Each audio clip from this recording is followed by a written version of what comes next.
রাস্তায় কেউ কিছু ফেললে সেটা সরাইলে যদি ইমানের অঙ্গ হয়, তাহলে নিজে যদি রাস্তায় কোনো কিছু ফেলে সেটা কুফুরির অঙ্গ হবে কি হবে না?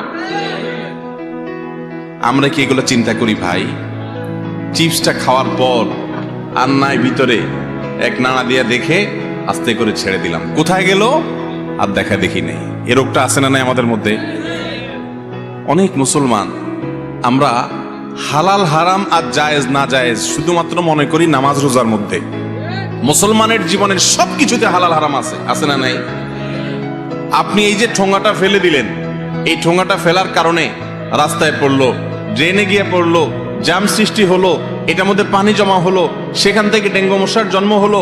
এই মশা কোনো এক ব্যক্তিকে কামড়ালো বা একাধিক ব্যক্তিকে কামড়ালো, সেই ব্যক্তি যদি অসুস্থ হয়ে লক্ষ লক্ষ টাকা তার খরচ হয়, অথবা মারা যায়, অথবা কষ্ট পায়, ওই যে আপনি ঠোঙা ফেলছেন, দায়টা কিন্তু আপনার উপরে বর্তাবে। ঠিক না বে ঠিক? আমরা কি এগুলা চিন্তা করি এভাবে ভাই? আল্লাহ তাআলা আমাদের সবাইকে এই সমস্ত বিষয়গুলোকে পুঙ্খানুপুঙ্খ রূপে হিসেব করে চলার তৌফিক দান করুন। এই বিষয়গুলোকে আমরা ইবাদত মনে করি না। আমরা মনে করি শুধু সুবহানাল্লাহ বললে ইবাদত হবে, শুধু আলহামদুলিল্লাহ বললে ইবাদত হবে, শুধু আপনার কোরআন তেলাওয়াত করলে সওয়াব হবে।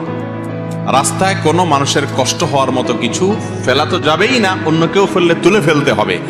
আমাদের সবাই যদি এরকম দায়িত্বশীল হতাম, তাহলে আমাদের দেশটা এত নোংরা হতো?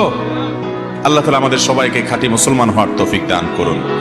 মুসলমানের হাত এবং মুখ দ্বারা অন্য কারোর কষ্ট তো হবেই না, বরং সবার উপকার হবে।